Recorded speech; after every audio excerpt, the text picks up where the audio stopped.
Bien, bienvenue à tous ceux qui vont se joindre à nous pour la suite de ce beau voyage dans le livre de Daniel, en suivant les paroles de Jésus, que celui qui lit, il fasse attention, et c'est ce qu'on veut faire avec le Seigneur. Fait que bienvenue à tous ceux qui nous écoutent sur pourchrist.com, puis aussi sur YouTube. Soyez toujours les bienvenus. Puis on aimerait envoyer nos salutations aussi à Marthe, Maxime, Evans et Jade, qu'on a vu la semaine dernière. Ça a été une belle bénédiction pour nous. Bien, ce matin, on va voir le chapitre 7. Mais avant, la dernière semaine, pas la semaine passée, mais l'autre avant, on avait vu un autre des exemples dans le livre de Daniel qui est relié pour le temps de la fin. On avait vu au début Daniel, l'obéissance voulait suivre ce que Dieu disait, pas manger des choses qui auraient pu déplaire à Dieu. Après ça, on a vu les amis dans la fournaise ardente. Puis après, on a vu aussi Daniel dans la fosse au lion.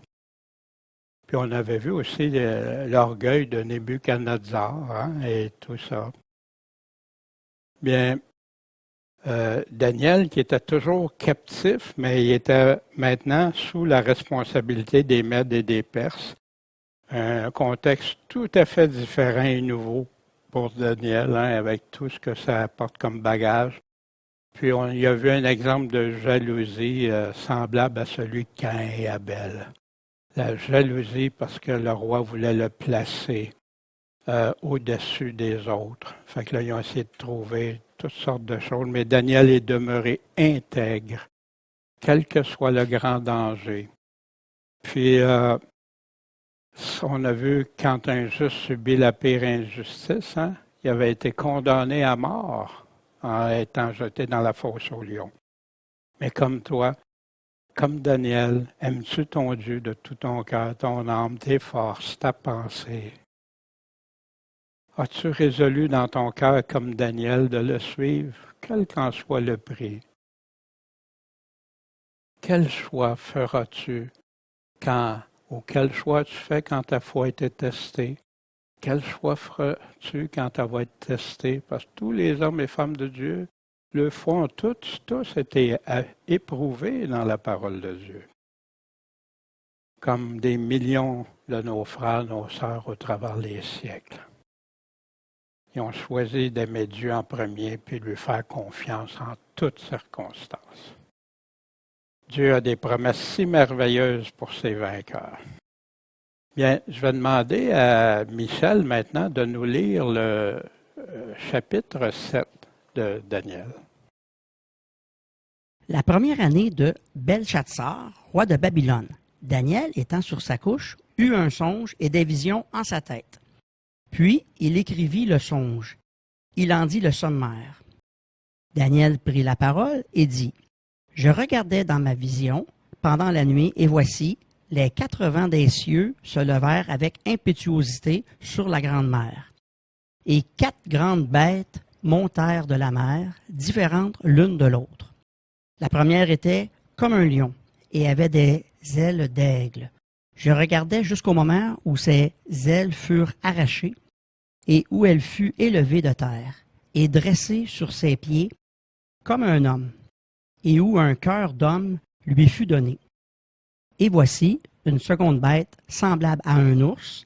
Elle se tenait sur un côté et avait 3 côtes dans sa gueule, entre les dents, et on lui disait, « Lève-toi, mange beaucoup de chair. » Après cela, je regardais et voici, une autre était semblable à un léopard et avait sur le dos 4 ailes d'oiseau.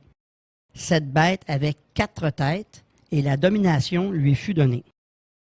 Après cela, je regardais dans mes visions de la nuit et voici une 4e bête, terrible, épouvantable et extraordinairement forte. Elle avait de grandes dents de fer. Elle mangeait, elle brisait et foulait aux pieds ce qui restait. Elle était différente de toutes les bêtes qui l'avaient précédée, et elle avait 10 cornes. Je considérais les cornes, et voici une autre petite corne sortie du milieu d'elle. et 3 des premières cornes furent arrachées devant elle. Et voici, cette corne avait des yeux comme des yeux d'homme, et une bouche qui proférait de grandes choses. Je regardais jusqu'à ce que des trônes furent placés, et que l'Ancien des jours s'assit. Son vêtement était blanc comme la neige, et les cheveux de sa tête étaient comme de la laine pure. Son trône était comme des flammes de feu, ses roues comme un feu ardent. Un fleuve de feu sortait et se répandait de devant lui. 1000 milliers le servaient et 10 000 millions se tenaient devant lui. Le jugement se tint et les livres furent ouverts. Je regardais alors, à cause du bruit des paroles orgueilleuses que la corne proférait, je regardais jusqu'à ce que la bête fût tuée et que son corps périt et qu'elle fût livrée au feu pour être brûlée. Quant aux autres bêtes, la domination leur fut aussi ôtée, quoiqu'une prolongation de vie leur eût été accordée jusqu'à un temps déterminé. Je regardais dans ces visions de la nuit, et je vis comme le Fils de l'homme qui venait sur les nuées des cieux. Et il vint jusqu'à l'Ancien des jours, et on le fit approcher de lui. Et on lui donna la domination, la gloire et le règne. Et tous les peuples, nations et langues le servirent. Sa domination est une domination éternelle qui ne passera point, et son règne ne sera point détruit. Mon esprit à moi, Daniel, fut troublé au-dedans de moi, et les visions de ma tête m'effrayèrent. Je m'approchai de l'un des assistants, et je lui demandai la vérité sur toutes ces choses. Et il me parla et m'en donna l'interprétation. Ces 4 grandes bêtes sont 4 rois qui s'élèveront de la terre. Mais les saints du souverain recevront le royaume éternellement et jusqu'au siècle des siècles. Alors je voulus savoir la vérité touchant la 4e bête, qui était différente de toutes les autres et extraordinairement terrible, dont les dents étaient de fer et les ongles d'airain, qui mangeait, brisait et foulait aux pieds ce qui restait. Et touchant les 10 cornes qui étaient sur sa tête, et touchant l'autre corne qui était sortie et devant laquelle 3 étaient tombés, cette corne qui avait des yeux et une bouche qui proférait de grandes choses, et qui avait une plus grande apparence que les autres. Je regardais comme cette corne faisait la guerre aux saints, et prévalait sur eux, jusqu'à ce que l'Ancien des jours vînt, et que le jugement fut donné aux saints du souverain, et que le temps arriva où les saints entrèrent en possession du royaume. Il me parla ainsi, la 4e bête est un 4e royaume qui existera sur la terre, qui sera différent de tous les royaumes, et qui dévorera toute la terre, et la foulera et la brisera. Les 10 cornes, ce sont 10 rois qui s'élèveront de ce royaume. Et un autre s'élèvera après eux, qui sera différent des premiers, et il abaissera 3 rois. Il prononcera des paroles contre le souverain, il opprimera les saints du souverain, et pensera à changer les temps et la loi, et les saints seront livrés en sa main pendant un temps, des temps et la moitié d'un temps. Puis viendra le jugement, et on lui ôtera sa domination pour la détruire et la faire périr jusqu'à la fin. Et le règne, et la domination, et la grandeur des royaumes qui sont sous tous les cieux seront donnés au peuple des saints du souverain. Son royaume est un royaume éternel, et toutes les dominations le serviront et lui obéiront. C'est ici la fin de cette parole. Quant à moi, Daniel, mes pensées me troublèrent fort. Je changeais de couleur et je conservais ces paroles dans mon cœur. Bien, merci beaucoup, Michel, pour cette lecture. Il y a beaucoup. On va regarder ça, comme on fait habituellement. On va le regarder étape par étape. Ce matin, bien, le chapitre 7, c'est la suite du condensé du chapitre 2 qu'on avait vu, la statue que Nebuchadnezzar avait vue en rêve et que Daniel lui a expliqué, qui est une synthèse du temps de Nebuchadnezzar aller jusqu'à l'éternité. Et il lui a tout expliqué ça avec la pierre qui venait détruire ces royaumes-là, etc. Ça va être une continuité non seulement des avec des compléments d'information, des choses supplémentaires qu'on n'avait pas. Hein, c'était une brève synthèse, mais beaucoup d'autres précisions et des nouvelles révélations. Ça n'arrêtera pas là au chapitre 7. Ça va être comme ça jusqu'à la fin, jusqu'au chapitre 12 de Daniel. On va, bien sûr, c'est une comparaison avec d'autres livres prophétiques, comme l'Apocalypse surtout. Beaucoup de paroles qu'on retrouve dans les visions de Daniel se retrouvent dans l'Apocalypse et vice-versa, puis avec des précisions qui se complètent très bien. Mais il y en a ailleurs, bien sûr, dans Ésaïe, Ézéchiel, Jérémie, etc. Et bien sûr, quand on laisse la Bible parler, on regarde avec les parallèles. Il y a beaucoup de langage imagé qui fait appel à notre imagination. Des bêtes, hein, des cornes, des choses. Wow, qu'est-ce que c'est ça? Hein? Je me souviens la première fois que j'avais lu ça. Wow, tu sais, qu'est-ce qui arrive là? Et puis là, c'était assez chinois, mais pour moi, mais je me suis rendu compte que c'était mon imagination qui m'entraînait au-delà de ce qui était écrit, qui était le problème et non pas ce qui était écrit. Et les explications, les interprétations se retrouvaient dans la Bible elle-même. On peut comparer ça peut-être, le voyage qu'on fait, comme de l'alpinisme un peu. Hein? J'ai entendu cette idée de Marc McMillion, qui est un missionnaire qui a fait justement des cours sur Daniel, qui présente très bien d'ailleurs. Puis ce missionnaire-là donnait cet exemple de l'alpinisme. Comme on a vu le premier, on a pris le premier plateau, on a vu le chapitre 2, comme quand tu fais de l'alpinisme. Tu vois le haut de la montagne, mais tu ne vois pas ce qu'il y a entre. Puis après, tu continues. Puis c'est un peu le voyage comme ça qu'on va faire avec Daniel, puis qui va aller de plus en plus loin. Puis à un moment donné, on arrête parce que c'est beaucoup. Même on va voir Daniel, là, il y a des fois, wow, ça ne rentre plus, là, c'est trop. Il y en est tout bouleversé.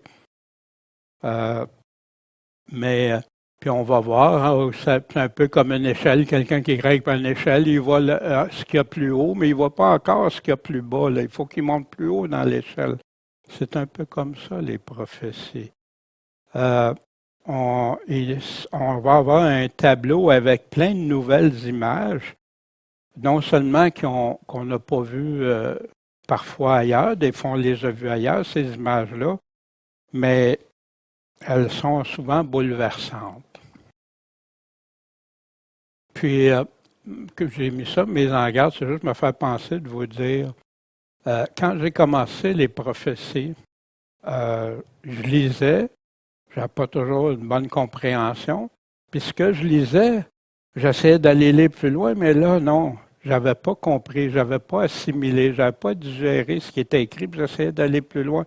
Puis des fois, ça venait, oups, mais ça se prend par étapes. Fait que respecter, demandez au Seigneur, l'Esprit, que Dieu vous conduise, vous ouvre les yeux, tout ça, vous fasse comprendre. Mais allez-y par étapes. Essayez pas de tout prendre tout d'un coup. D'ailleurs, tous les prophètes qui ont donné des prophéties pour la fin des temps, ils en ont été malades parfois, ils ont subi des réactions. C'est pas toujours évident. Fait que c'est pas ça vous décourager, au contraire, parce que quand on les lit, on les comprend, on les assimile, c'est une bénédiction. Heureux celui qui lit, qui comprend et qui garde les choses qui sont écrites, que Jésus nous dit dans l'Apocalypse. Fait qu'allez-y, selon le rythme. Puis ceux qui écoutent la vidéo, vous pouvez l'arrêter, la vidéo, la repartir plus tard, réécouter. Vous pouvez le télécharger sur le site pourchrist.com, puis le regarder dans votre cellulaire ou tablette ou ordinateur quand vous voulez. Vous n'avez pas besoin de connexion après. Bien, débutons.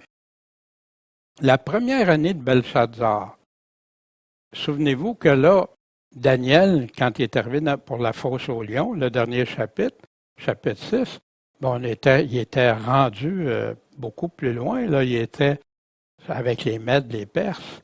Mais là, ça retourne. Fait que ça, Daniel a écrit ça pour quelque chose qui est arrivé avant, pendant que c'était Belshazzar, hein, le fils de Nabonidus, Nabonide, excusez en français, qui était roi puis qui avait confié ça à son fils, puis c'est lui qui avait vu la main écrite. Ben, Daniel était sur son lit, sa couche, puis il a eu un songe, puis des visions dans sa tête. Puis là, ce qui est intéressant, il a écrit le rêve qu'il a eu. Puis il en a dit le sommaire. Ça veut dire qu'il n'y a pas tous les détails, mais il écrit tout ce qui lui a semblé important, qui l'a frappé et tout. Souvenez, vous autres, quand vous faites un rêve, puis après ça, vous venez pour essayer de le raconter, tu n'as pas tous les détails, mais Dieu s'est arrangé que tous les détails nécessaires pour son temps à lui, pour les siècles à venir, puis aller jusque dans l'éternité, soient tout là clairs. Dieu a choisi de parler à certains par des visions. Hein? Ça part même du début de la Bible, dans Genèse 15, avec Abraham. Après ces choses, la parole de l'Éternel fut adressée à Abraham, comment? Dans une vision, en disant, « Crains pas, Abraham, je suis ton bouclier et ta grande récompense. » Fait que Dieu déjà a parlé à Abraham par une vision. Dans la Révélation, hein, l'Apocalypse écrit les choses que tu as vues et celles qui sont et celles qui doivent arriver après celles-ci. Écris les choses que tu as vues, écris les choses, ta vision, c'est la vision qu'il a eue, bien écris-le. Daniel prend la parole, puis il dit, hein, avec ce qu'il écrit, il dit, « Je regardais dans ma vision pendant la nuit, puis voici 4 vents des cieux se levèrent avec impétuosité sur la grande mer. » Bon, qu'est-ce que ça veut dire, les 4 vents des cieux? Puis la grande mer, hein? C'est important d'avoir la bonne définition selon la Bible. On a dans la Révélation, chapitre 7, après cela, je vis 4 anges qui se tenaient aux 4 coins de la terre, retenant les 4 vents, pour qu'il n'y ait aucun vent. Fait que les vents, ça représente ce qu'il y a sur toute la terre. 4 messagers, 4 anges ou messagers de Dieu qui se retrouvent. Mais ici, ça se lève, hein, il y a des vents. Les vents sont les serviteurs de Dieu, sont les anges, les messagers de Dieu. Puis au verset 3 et 4, grandes bêtes montent de la mer, différentes l'une de l'autre. Les bêtes, on va voir ce que c'est, mais juste avant, ils montent de la mer.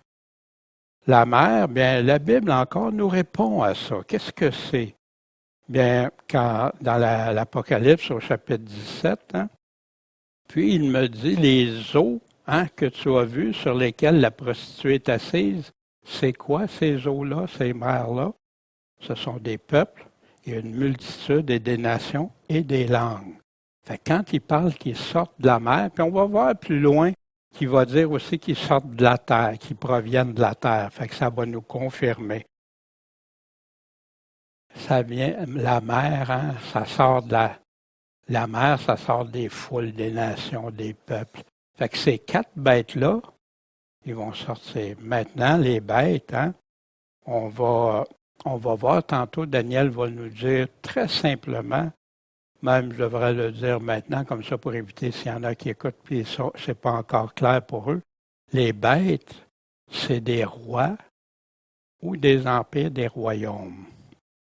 Fait que, mais croyez-moi pas sur parole, on va voir ce que la Bible nous en dit. La première était comme un lion. La première bête, elle avait des ailes d'aigle, puis je regardais jusqu'au moment où ses ailes ont été arrachées, qu'elle a été élevée de terre, puis dressée sur ses pieds comme un homme, et où un cœur d'homme lui fut donné. De quoi ça peut bien parler tout ça? Bien, premièrement, les ailes d'aigle, hein? L'Éternel fera lever contre toi de loin du bout de la terre une nation qui volera comme l'aigle, une nation dont tu n'entendras pas la langue. Mais ça, le Seigneur l'a utilisé pour Babylone. Le Seigneur l'utilise pour le temps de la fin aussi. Que c'est une nation qui vole comme l'aigle. Des ailes d'aigle, ça veut dire quoi? Ça va loin, c'est rapide, c'est vite. Puis on va le revoir pour un autre des bêtes aussi. Puis la situation qu'on a vue ici, le lion, bien, Babylone est représentée souvent par un lion. Je vais vous montrer des vestiges qu'on a de ça. Mais ici, c'est exactement ce que le roi de Babylone a vécu, ça. Quand à un moment donné, son orgueil, vous vous souvenez, dans le chapitre 4, quand Dieu l'a envoyé, il a donné un cœur de bête, comme les bêtes. Puis après ça, il a redonné un cœur d'homme. Hein? Il l'a remis sur ses pieds. Après. Ben, ici, hein, c'est le lion de Babylone, hein, qui est un des vestiges qui restent en Irak, puis qui avait été documenté par Claudius Rich. Puis c'est une statue qui a 2 mètres environ de long, puis qui est à peu près 1 mètre de haut. Ça pèse 5000 kilos. Fait que c'était immense, puis ça c'était de la fierté de Babylone même aujourd'hui en Irak, mais ils utilisent comme le symbole très important pour Babylone ou l'Irak. Les lions, hein, vous vous souvenez de la porte d'Ishtar, c'était partout. Il y avait les lions à une grande importance. Fait que Babylone était associée aux lions. Fait que la bête, mais on n'a pas juste ça, on va voir parce que ça se complète la Bible, hein, on va voir ailleurs. La deuxième bête, elle était semblable à un ours. Elle se tenait sur un côté. Elle avait 3 côtes dans sa gueule, entre les dents, et on lui disait « Lève-toi, mange beaucoup de chair ». Un ours, ça représente quoi? C'est puissant, c'est pas aussi rapide, mais pourquoi qu'il est sur un côté, cet ours-là? Souvenez-vous, il y avait 2 royaumes ensemble, les Mèdes et les Perses. Les Perses étaient beaucoup plus puissants, puis étaient plus élevés que l'autre côté, puis il y avait trois pas des ribs, des côtes, des côtes dans la bouche. Puis ça signifiait 3 des nations qui ont, hein, il y a eu Babylone, la Lydie, puis l'Égypte, que les Mèdes et les Perses ont conquis. Mangent beaucoup de chair. Hein, puis s'il y en a, il était une très grosse armée, puis on détruit partout où il passait, c'était puissant. Fait qu'un ours, hein, qui représente une puissance, un empire. Après cela, un autre qui était semblable, lui, à un léopard. Un léopard, hein, un animal rapide, puis il avait sur le dos 4 ailes d'oiseau. Puis cette bête avait 4 têtes, puis la domination lui fut donnée. Qu'est-ce que ça veut dire encore là? Bien ici, un léopard, ça se déplace rapidement, très vite. Puis 4 ailes d'oiseau, hein, fait qu'encore là, comme Babylone au début, rapide, pouvait aller très rapidement. Puis 4 têtes. Ben, quel empire a eu 4 têtes? Bien, il y a l'empire d'Alexandre le Grand, qui, lui, son empire, à sa mort, il a été très rapide. Il est mort au début de la trentaine, 30 ans ou 31 ans. Puis, il avait conquis tout. Puis là, il s'ennuyait. Puis là, il est tombé très malade. Puis, il en est mort. Puis, il avait donné son royaume séparé pour les plus braves. Fait que les 4 généraux, ces 4 généraux se sont séparés chacun une partie de l'empire. Fait que les 4 têtes, la domination lui fut donnée. Mais là, on va le voir plus tard. Je vais trop vite là, pour vous donner ces informations-là. On les retrouve dans la Bible ailleurs. Fait que donc, un léopard, hein, quand tu regardes ça, ces images-là, ça fait drôle hein, dans la Bible et tout ça, mais on va venir à ça. Pourquoi? Après, je regardais dans mes visions de la nuit, et voici une 4e bête. un quatrième royaume, empire, terrible, épouvantable, puis extraordinairement forte. Elle avait de grandes dents de fer. Elle mangeait, elle brisait, puis elle foulait aux pieds ce qui restait. Elle était différente de toutes les bêtes qui avaient été avant elle, qui l'avaient précédée, puis elle avait 10 cornes. Imaginez l'image. Une bête qui est terrible. Elle a des grandes dents de fer. Ça se peut-tu, une vraie bête qui a des dents de fer? Ben non, hein? C'est une image, un symbole. Puis vous savez, chaque image que les prophéties utilisent, c'est une image pour capter notre attention, pour qu'on dise « wow », mais qu'on la définisse par la Bible elle-même, qu'on va voir par la suite, qui nous donne les réponses. Qu'est-ce que c'est? Puis, pour amener à du concret. Puis, en plus, elle avait 10 cornes sur sa tête. Spécial. Avez-vous déjà vu ça, ce genre d'animal-là? Hein? Bien non. Mais voici, dans Daniel, il en parlait, c'était le quatrième royaume, fort comme du fer, de même que le fer brise et rompt tout. Ainsi, pareil au fer qui brise et qui met tout en pièces, il brisera et mettra tout en pièces. C'est exactement le quatrième royaume que Daniel avait vu dans la statue. Et ces images-là, hein, qui représentent le lion, la force, dans la statue de Daniel, Daniel y avait dit au roi, c'est lui le plus fort, le plus puissant, le lion avec les ailes, l'ours avec les 3 côtes, levé sur un côté, le léopard. Puis cette bête-là, avec des dents de fer, puis 10 cornes, puis on va voir, il y a une petite corne qui va pousser bientôt.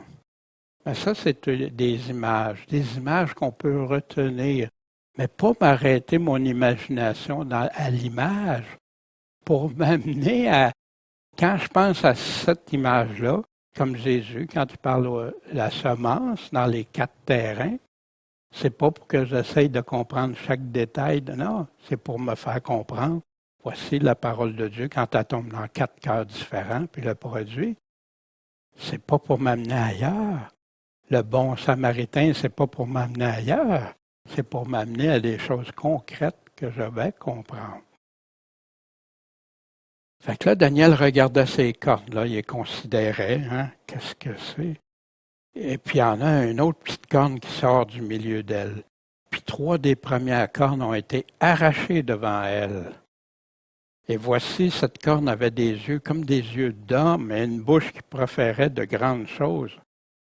Et ça m'avait frappé quand j'avais lu ça la première fois. Wow, qu'est-ce que c'est ça? Mais la Révélation, chapitre 13, nous en parle. Et je vis monter de la mer, encore de la mer, des peuples, une bête qui avait 7 têtes et 10 cornes. Là, il donne une précision de plus qu'on va voir éventuellement. Et sur ses cornes, 10 diadèmes. Et sur ses têtes, un nom de blasphème. Hein?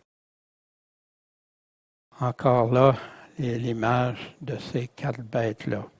Si tu retiens l'image pour t'aider à penser à ce qui est écrit, c'est correct. Mais si tu penses à l'image pour rester impressionné, comme beaucoup de gens restent, c'est pas utile, ça.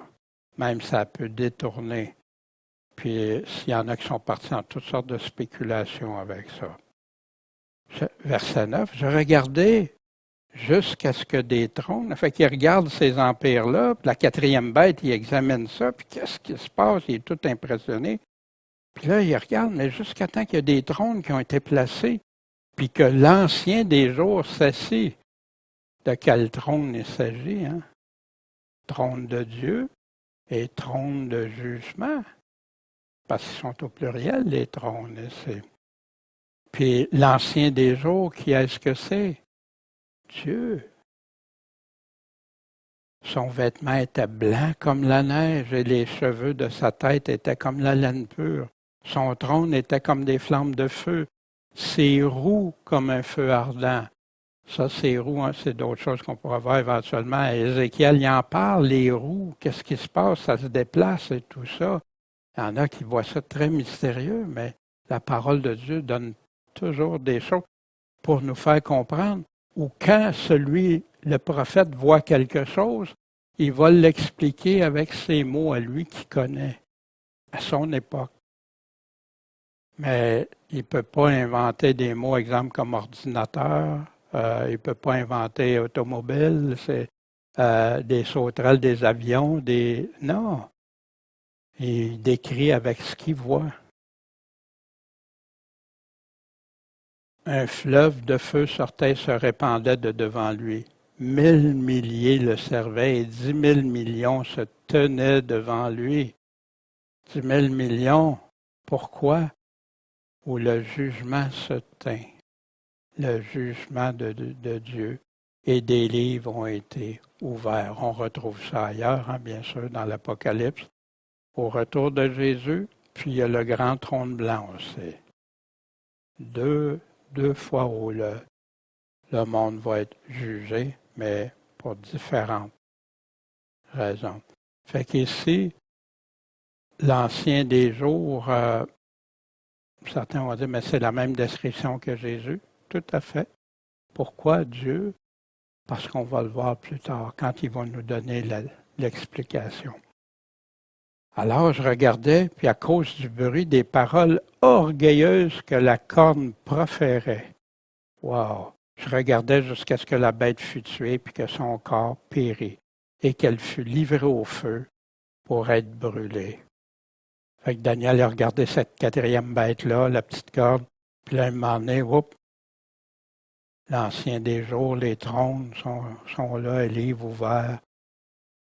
Puis pendant ce temps-là, avant, elle est en train de blasphémer, à dire toutes sortes de choses. Mais quand c'est sorti pour les trônes, c'est fini.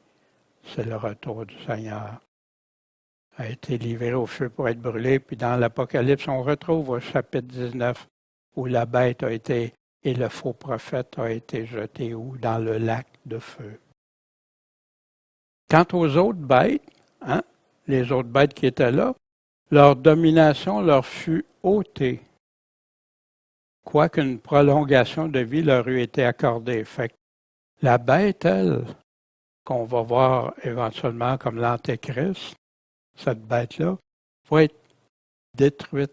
Mais les autres, ils n'auront plus de pouvoir, aucune force.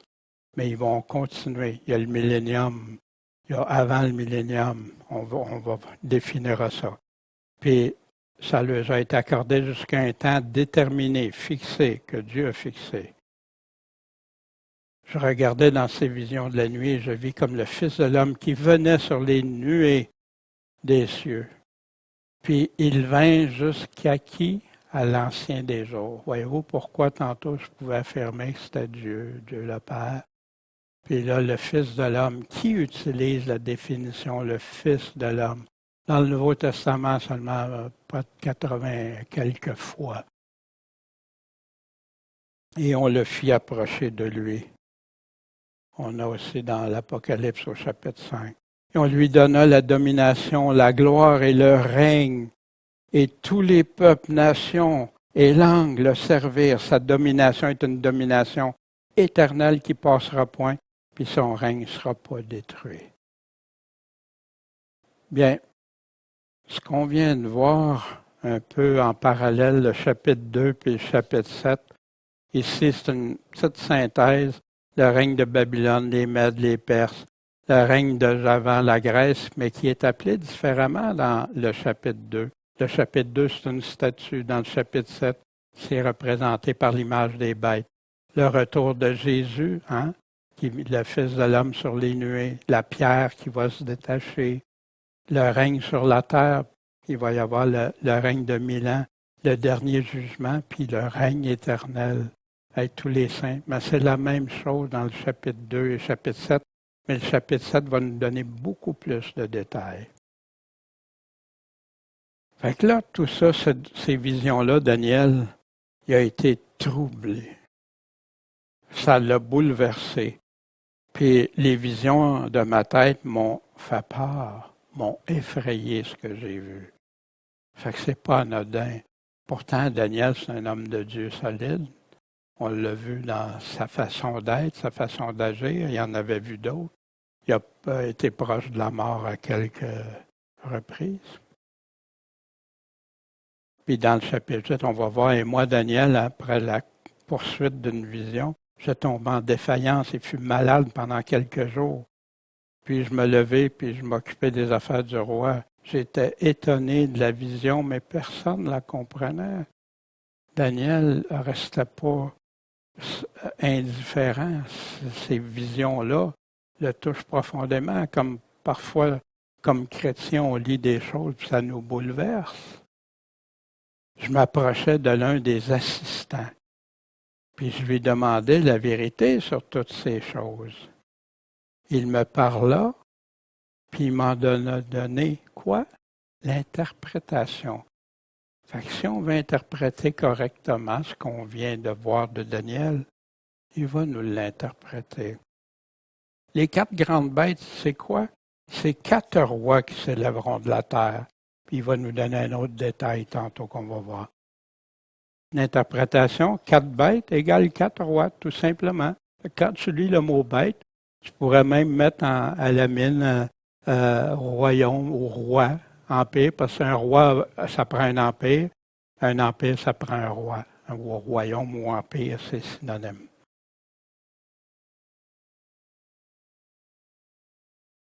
Mais les saints du souverain recevront le royaume éternellement. C'est qui les saints du souverain? Le souverain, c'est le roi des rois. Les saints, c'est ceux qui lui appartiennent, ceux qui sont devenus ses enfants, recevront le royaume temporairement, non éternellement et jusqu'au siècle des siècles, il est rajouté. Ça n'aura pas de fin, ça. Et dans le temps de ces rois, le Dieu suscitera un royaume qui ne sera jamais détruit, qu'on avait au chapitre 2. Ce royaume ne passera pas à un autre peuple. Il brisera et anéantira tous ces royaumes-là, et lui-même subsistera éternellement. C'est au retour de Jésus-Christ qu'on a ça au chapitre 2, verset 44 de Daniel. Le royaume. Un royaume, ça prend un roi, ça prend des sujets. Le roi, ça va être le Seigneur Jésus-Christ qui va régner sur terre. Ceux qui vont le servir, ça va être nous. Hein, serviteur? Oui, serviteur du grand patron. Un bon boss qui ne veut que le meilleur pour ses employés. On se souvient, hein, au verset 14, on lui donna la domination, puis la gloire et le règne. Et tous les peuples, nations et langues le servirent. Sa domination est une domination éternelle qui ne passera pas. Son règne ne sera pas détruit. C'est l'interprétation du verset 14 qu'on vient de voir. Alors, j'ai voulu savoir la vérité touchant la 4e bête. Fait que là, l'ange lui a défini c'est quoi que ça veut dire les bêtes. C'est clair dans son esprit. Mais Daniel, lui, il veut savoir. Mais la 4e, là, celle qui est terrible, celle qui l'a impressionné.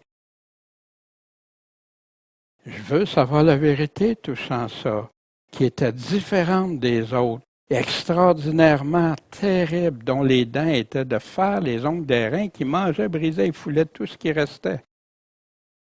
Ouais, il y a un empire qui a fait ça, mais qui n'a pas fini. Et touchant les 10 cornes qui étaient sur sa tête et touchant l'autre corne qui était sortie, puis devant laquelle il y en a 3 de ces cornes qui est tombée. Encore là, c'est quoi des cornes? C'est important de comprendre ça. Mais il va nous le dire. Cette corne avait des yeux et une bouche qui proféraient de grandes choses et qui avait une plus grande apparence que les autres. Une petite corne, mais qui est devenue une plus grande apparence. Il s'est passé quelque chose là. Puis je regardais comme cette corne, elle faisait la guerre à qui? Aux saints, aux enfants de Dieu, et prévalait sur eux. Ça, c'est un passage que les gens n'aiment pas vraiment. Mais la Bible nous en parle à plein d'endroits qu'on verra plus tard. Jusqu'à ce que l'Ancien des jours vint. et que le jugement fut donné aux saints du souverain, et que le temps arriva où les saints entrèrent en possession du royaume. Bien, ils vont faire cette corne-là, hein, cette puissance, ce roi-là. Une corne représente une puissance, un roi, un royaume aussi, je vous le dis maintenant, on va le voir. Ça faisait la guerre, puis ça remportait. Ça en parle dans l'Apocalypse. Jésus parle de la grande l'abomination, puis la tribulation comme il n'y en a jamais eu après. Que celui qui lit fasse attention, puis c'est dans le Nouveau Testament pour les chrétiens. Il entre jusqu'à temps qu'il rentre en possession du royaume. Mais on a ça, le royaume, dans encore Apocalypse 20, les versets 4 à 6. Cet empire-là, l'Empire romain, l'Empire qui est défini, qu'on a des endroits qui représentent l'Europe aujourd'hui. Cette corne faisait la guerre aux saints et prévalait sur eux. Il y en a qui disent, ben, ça se peut pas, l'Europe, les gens, l'entité. Regardez les grands bouleversements qui arrivent. Regardez simplement aux Jeux olympiques hier, cette semaine, qu'est-ce qui s'est passé? Terrible. La moquerie de Dieu, des images de sciences occultes, de Satan devant tout le monde, de la perversion, quelqu'un nu. Ils sont moqués de la scène de Jésus-Christ. Plein de choses. Puis, étrangement, on n'a pas le droit de parler de religion. Mais là, on a parlé de religion, d'une activité qui n'avait rien à voir avec les Jeux olympiques, puis on a blasphémé. Puis tout ça, ça fait réagir beaucoup de gens. C'est terrible, en tout cas. Voyons, il n'y a rien. Non, on est rendu à une époque très, très sérieuse. Comme Jésus disait, comme au temps de Sodome et Gomorrhe. Cette corne qui faisait la guerre, dans Daniel 12, il va nous en parler quand on va voir ça.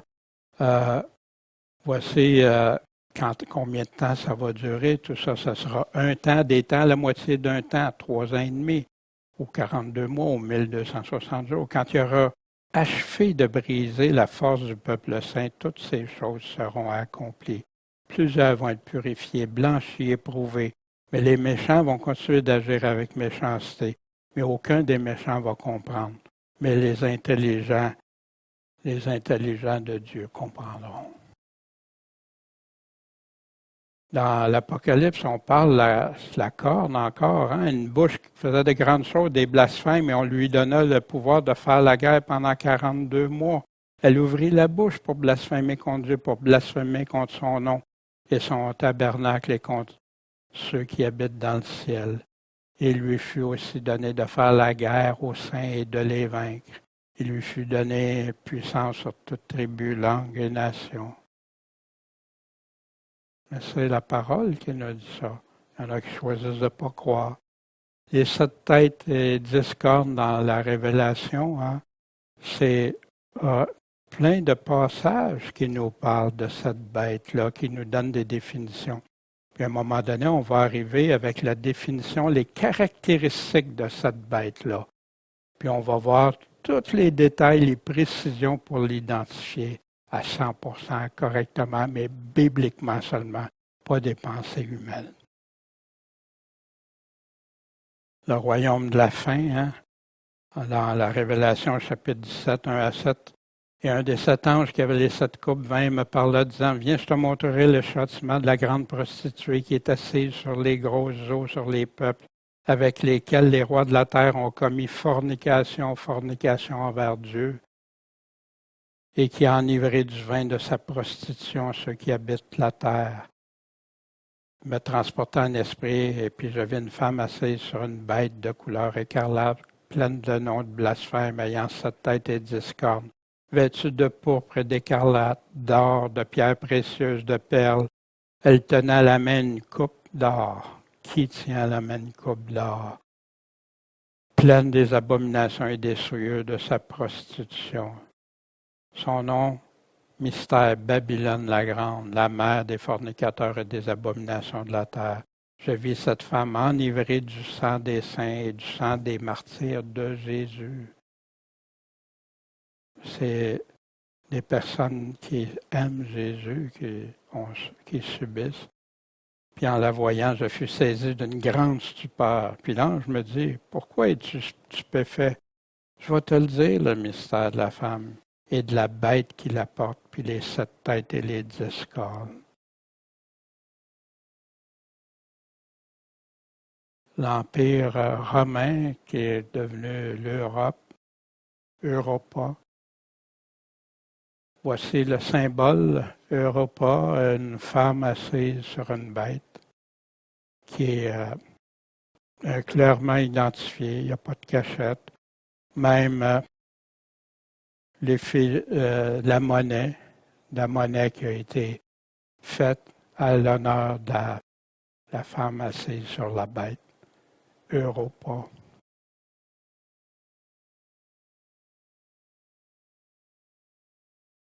Au verset 23, il me parla ainsi. La 4e bête est un 4e royaume qui va exister sur la terre, différent de tous les royaumes, qui va dévorer toute la terre, la foulera et la brisera. Les 10 cornes sont 10 rois qui vont s'élever de ce royaume. C'est quoi une corne? C'est des rois, c'est des puissances, c'est des royaumes, c'est des empires. Fait qu'ils sont dans ça, mais il y en a 10 qui vont s'élever de ça. Hein, ça, c'est ce que Daniel nous disait au chapitre 2, 4e royaume comme du fer qui va tout briser, mettre en pièces.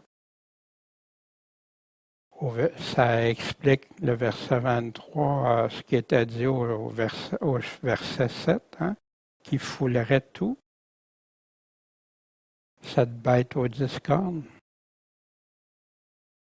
Puis un autre va s'élever après eux.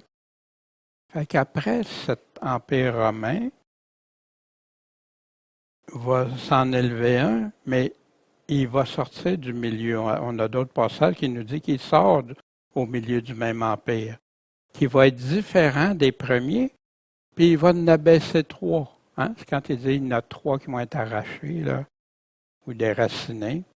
Hein? Au verset 7-8, 3 des premières cornes furent arrachées devant elle.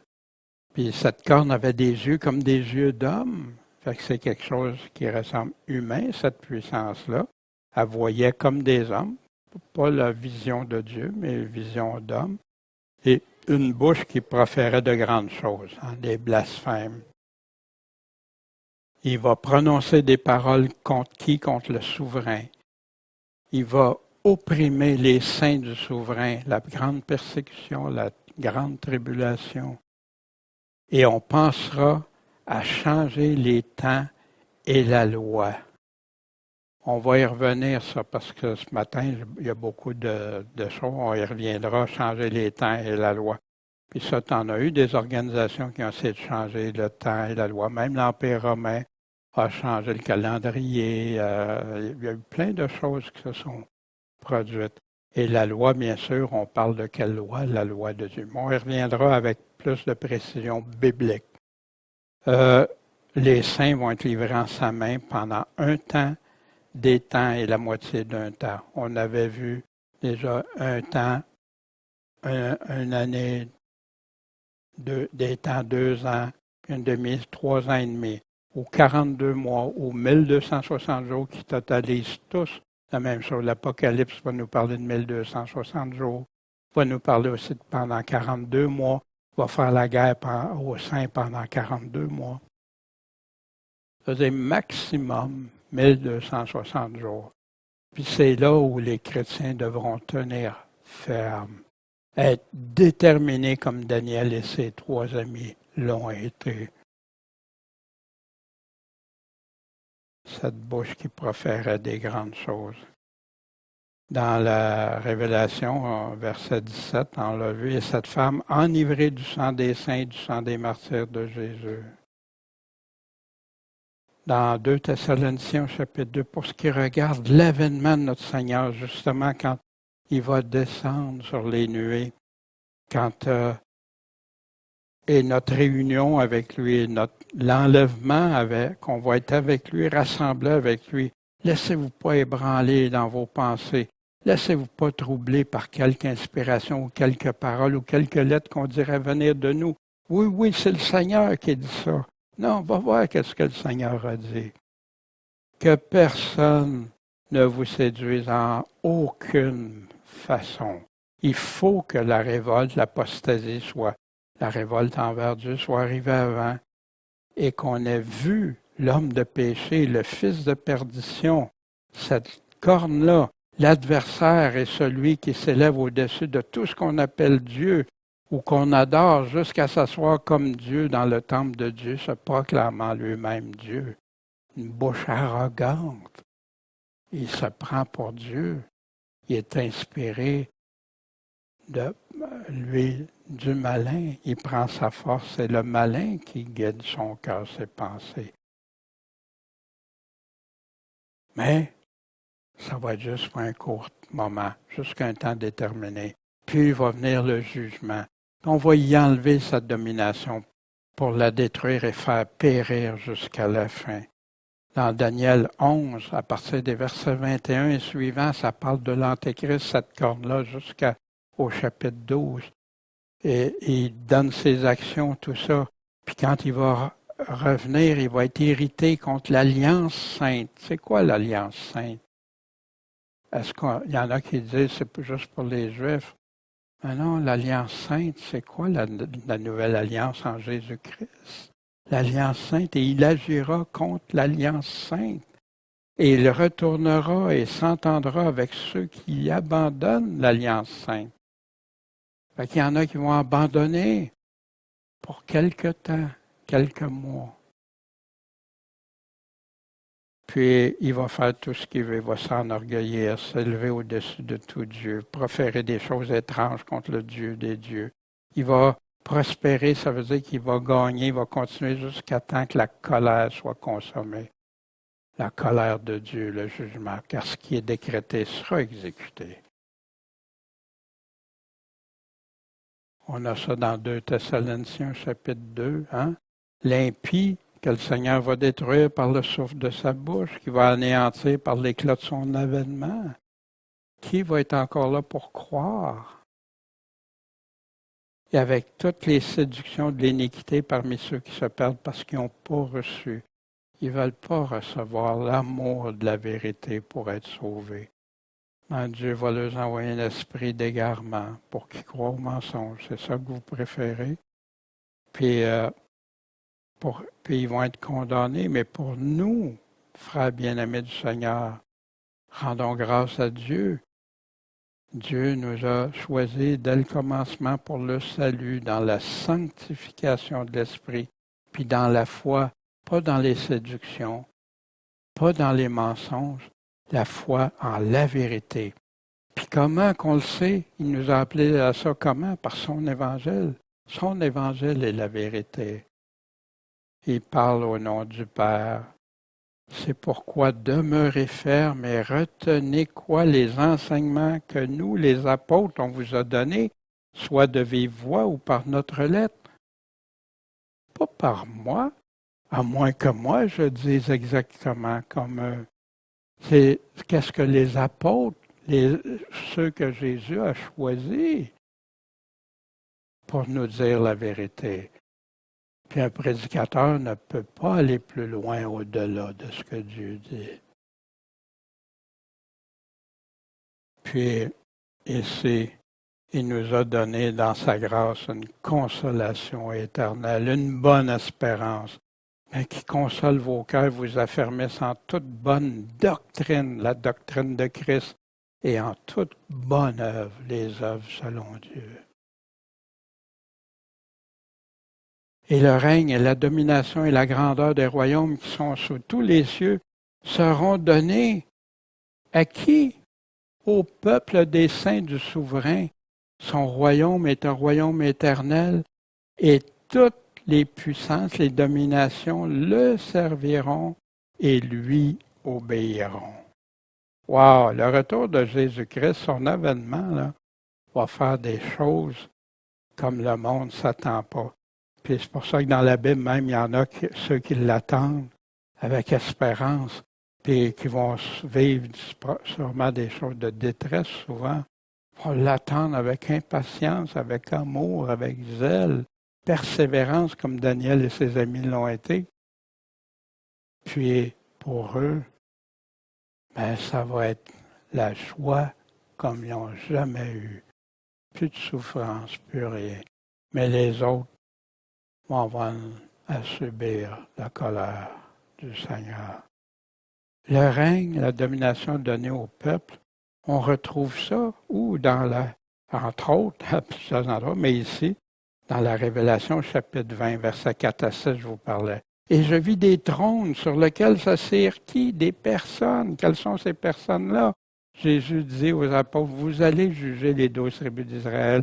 Paul nous dit que nous allons juger même les anges, que Jésus nous donne, qu'on va être avec lui pour régner, juger, sur lesquels ça c'est des personnes, il leur fut donné de juger.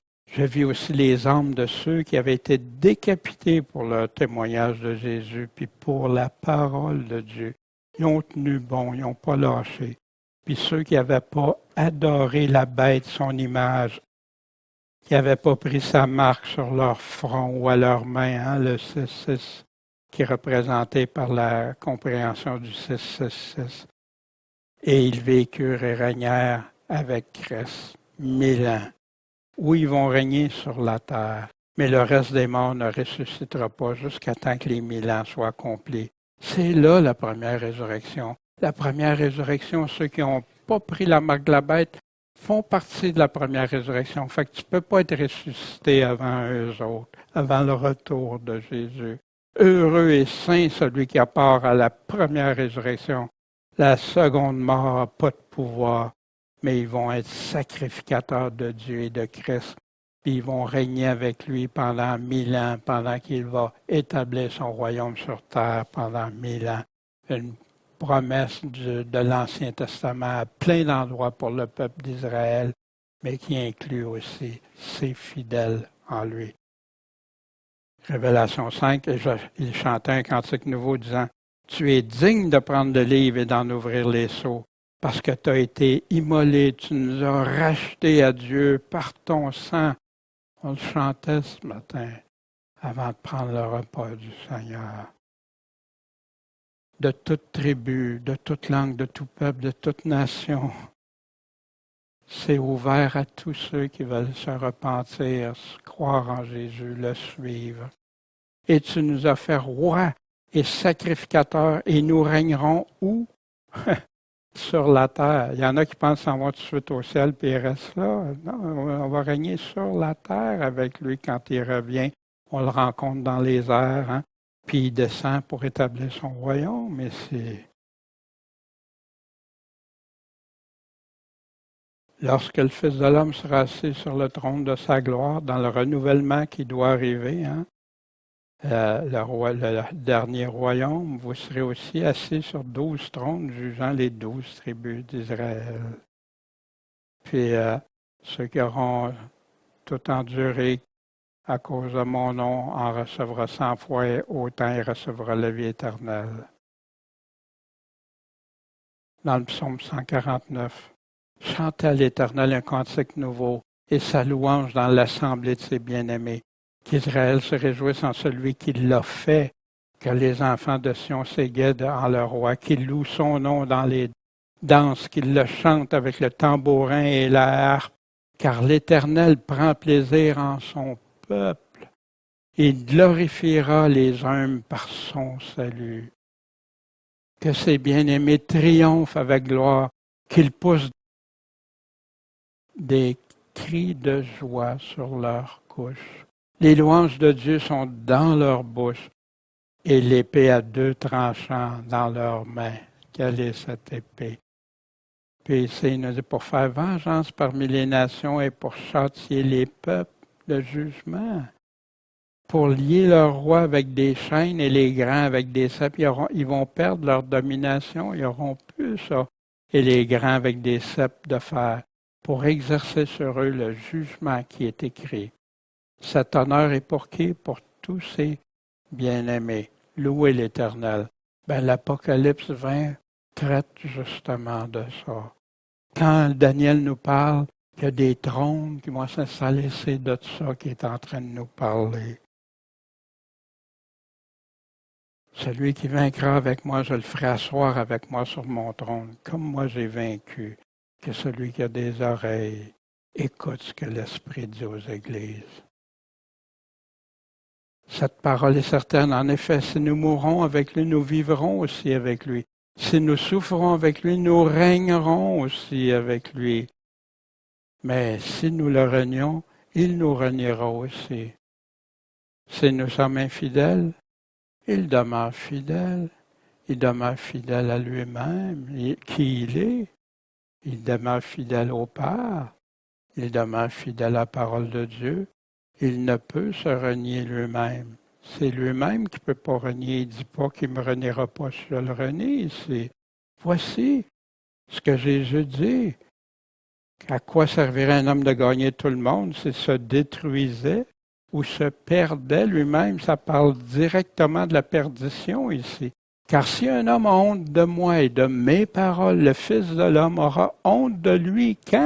Quand il viendra dans sa gloire et dans celle du Père et de ses saints anges. Il n'y a pas de passe-droit ici. Préparons-nous jamais à avoir honte du Seigneur ni de ses paroles, jamais le renier. Voici dans Matthieu 10, ne craignez donc rien, vous valez mieux que beaucoup de passereaux. Voici c'est quoi le contexte. Quiconque c'est relié, me confessera devant les hommes. Je le confesserai aussi devant mon Père qui est aux cieux. Ah, Seigneur! Wow! Avouez qu'on est ses enfants.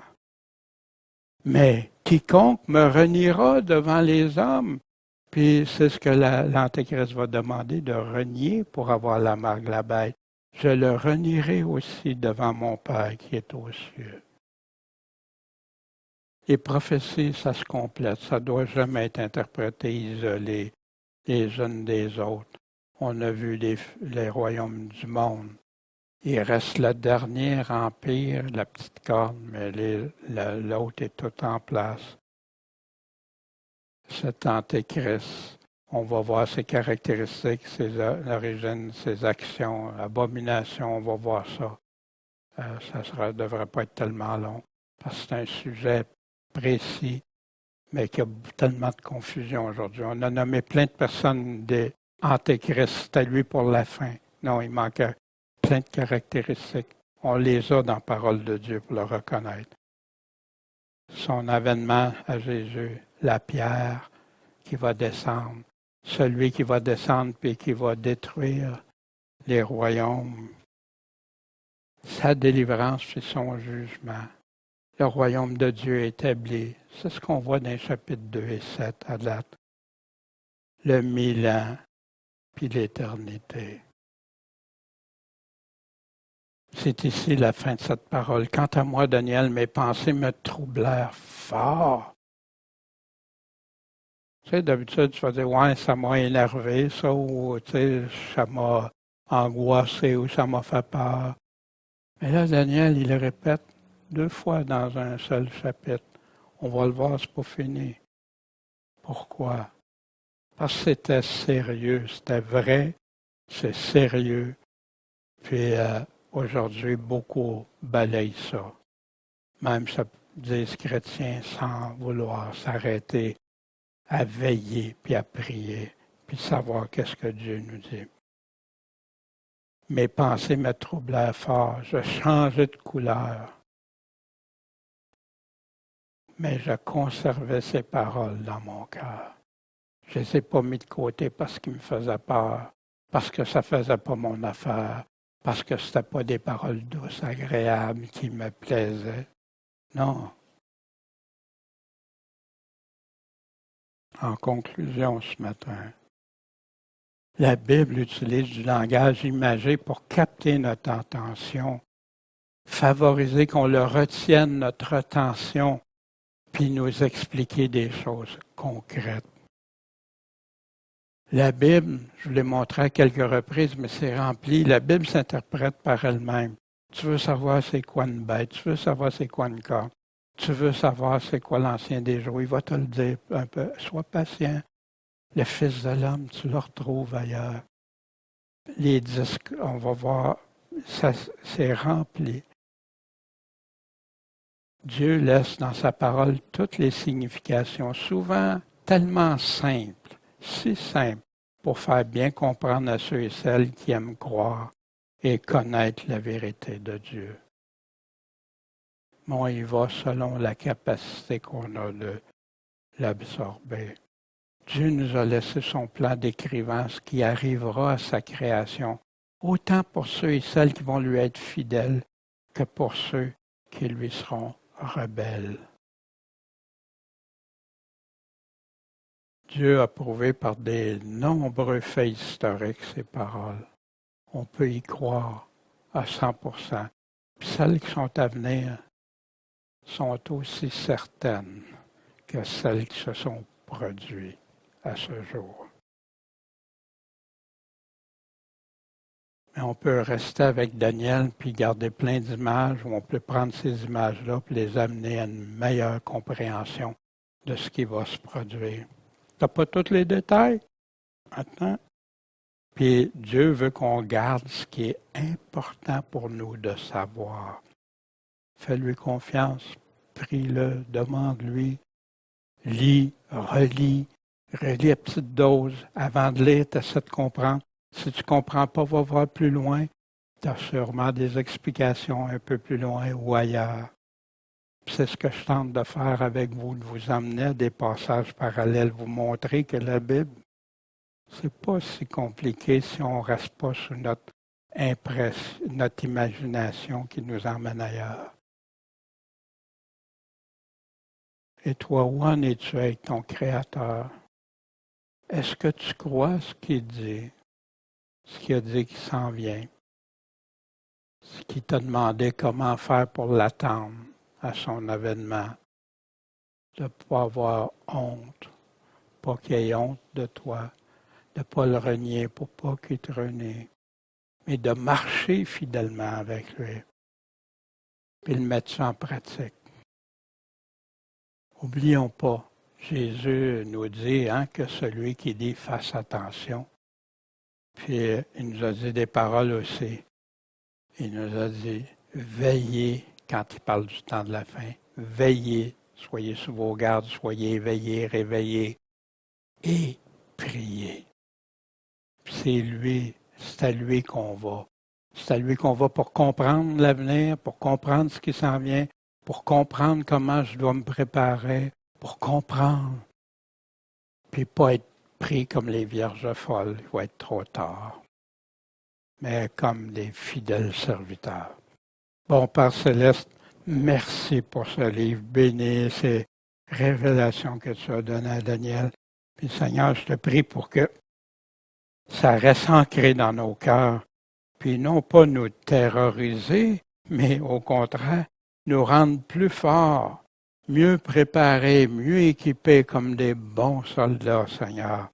Puis qu'on porte cette armure si importante, en ton saint nom, Jésus-Christ.